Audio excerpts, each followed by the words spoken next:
Subscribe कीजिए ACA learn channel को और बेल आइकन को दबाइए ताकि आप रोज़ाना की वीडियो सबसे पहले हासिल कर सकें। अस्सलाम वालेकुम, कैसे हैं आप? उम्मीद है आप सब खैरियत से होंगे। मेरा नाम है अनम और आप देख रहे हैं ACA लर्न। आज की वीडियो में जैसा कि हमारी 28 क्लास है और आज हम अपनी वोकेबुलरी के बारे में सीखेंगे। वोकेबुलरी क्यों ज़रूरी है, हम इसका क्यों इस्तेमाल करते हैं, इसके मायने हैं लुगत के, यानी कि अल्फाज, वो अल्फाज जो आपकी रोज़मर्रा ज़िंदगी में काम आते हैं। अगर आपने ये नहीं सीखा तो याद रखिएगा कि आपको इंग्लिश अच्छे तरीके से नहीं आएगी। इंग्लिश में आपने ग्रामर सीख ली, टेंसेस सीख लिए, वे ऑफ टॉकिंग सीख लिया, सब चीज़ सीख लिया, लेकिन अगर आपने वोकेबुलरी नहीं सीखी तो आपने समझें कुछ ना सीखा, क्योंकि यही तो है जो मेन बुनियाद है हमारी इंग्लिश लैंग्वेज की।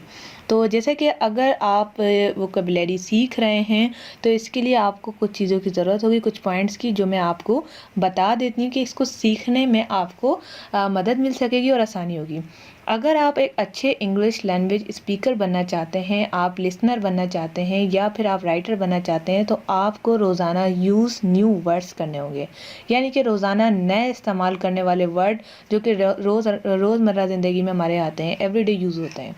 दूसरा है आपका रीड एवरीडे, यानी कि अगर आप अपनी रीडिंग अच्छी रखेंगे तो आप लिखना भी अच्छे जानेंगे। रीड एवरीडे से मुराद ये है और इससे फ़ायदा आपको ये होगा कि आप रोज़मर्रा की जब चीज़ें पढ़ेंगे, जैसे मैगज़ीन हो गया, आर्टिकल्स हो गया, बुक्स हो गए, न्यूज़ हो गई, कोई भी चीज़ हो गई।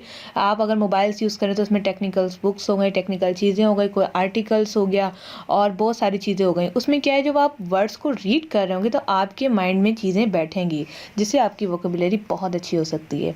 इसके बाद आपको मैं एक और पॉइंट बता दूं, वो है आपकी प्रैक्टिकल वोकेबुलरी। प्रैक्टिकल से मुराद ये है कि आप अपने फ्रेंड के साथ डिस्कस करें। अगर आपने फॉर एग्जांपल 10 वर्ड डेली के याद किए हैं तो आप उन्हें ज़रूर किसी को सुनाएं। इससे क्या होगा, आपकी जो है प्रैक्टिकल लाइफ में इसकी बहुत इंप्रूवमेंट होगी और इससे आपके पार्टनर को भी काफ़ी वर्ड सीखने में मदद मिल सकेगी। अच्छा, इसके बाद मैं आपको बताती हूँ कि आपने क्या करना है। एक और बहुत अच्छा पॉइंट है कि जब आप नए वर्ड्स को यूज़ कर रहे हैं तो याद रहे वो वर्ड्स वो होने चाहिए जो आपने यूज़ नहीं किए। फॉर एग्जांपल, अब सबको पता है गो का मतलब जाना, ठीक है। गो का मतलब जाना, टैग का मतलब लेना, अवक मतलब जागना, ये सारे वर्ड सबको पता है, आपको भी पता है। तो वो वर्ड्स आप ढूंढें, वो वर्ड्स आप याद करें जो आपको नहीं पता।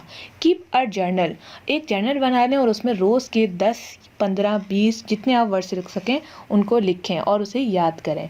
इसके बाद है इम्पेटिव वर्ड्स। इम्पेटिव वर्ड्स ये होते हैं हमारे, जैसे ओ, आउच, ये वर्ड्स हमारे इम्पेटिव होते हैं। इनका आपको काम पता होना बहुत ज़रूरी है कि ये वर्ड कहाँ यूज़ होने हैं। तो जब आप इनको याद कर रहे होंगे तो आपको इनका काम भी आसानी से पता चल जाएगा।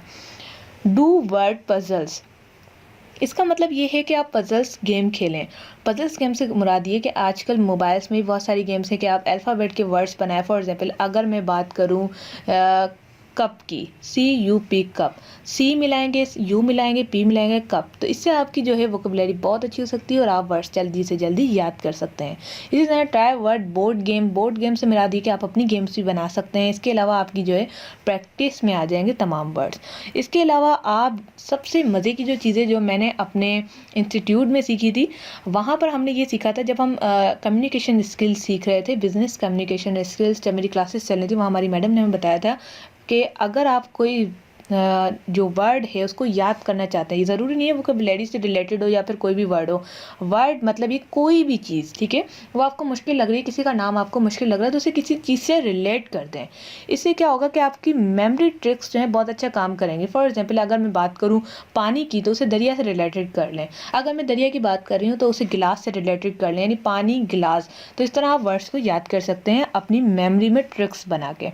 इसी तरह से आप जो है बहुत सारी चीज़ें कर सकते हैं। Make your own vocabulary test, अपने टेस्ट खुद बनाएं और अपने आप को पासिंग मार्क्स दें और अपने टेस्ट को खुद चेक करें। इसी तरह से रोज़ आपने जो है वर्ड्स जो याद किए हैं उन्हें लिखें, क्योंकि राइटिंग करने से आप अच्छे तरीके से किसी भी चीज़ को याद कर सकते हैं। इसी तरह से अगर आप फ्रेंड को भी सुना रहे हैं लेकिन इसे लिखें ज़रूर। गेम्स वगैरह आप खेलेंगे तो आपको और भी मज़ा आएगा, लिख कर आप उसे गेम्स बना सकते हैं। कोई भी मुश्किल वर्ड उठा लें, उसके अल्फ़ाबेट बहुत ज़्यादा हैं तो आप उसे अलग अलग करके गेम बना के उन्हें लाइंस लगा के मिलाएं कि यहाँ से ये वर्ड ऐसे लिए, यहाँ से लाइंस लगा के, जैसे हम लोग मुतज़ात, मोनस, इस तरह के वर्ड बनाते थे, इस तरह करके भी आप जो है वोकेबुलरी बेस्ट कर सकते हैं। तो ये थी बहुत सी अच्छी अच्छी ट्रिक्स जिससे आपको मैंने बताया है वोकेबुलरी को इम्प्रूव करने का तरीका। उम्मीद है कि ये आपके लिए बहुत ज़्यादा फ़ायदेमंद होंगी। अब इंशाल्लाह ताला नेक्स्ट वीडियो जो राइटिंग स्किल पे बहुत अच्छी वीडियो आने वाली, तो प्लीज़ चैनल को सब्सक्राइब करके बेल आइकन को दबा दें और वीडियो को ज़्यादा से ज़्यादा शेयर करें ताकि मैं अच्छी से अच्छी वीडियो बना के लेकर आऊँ। और वीडियो को लाइक करना मत भूलें, लाइक करने से ये होता है कि हौसला होता है और दिल करता है कि मज़ीद अच्छे टॉपिक्स लेकर आएँ। मिलते हैं नेक्स्ट वीडियो से। अपना बहुत सारा ख्याल रखिएगा। Thanks for watching.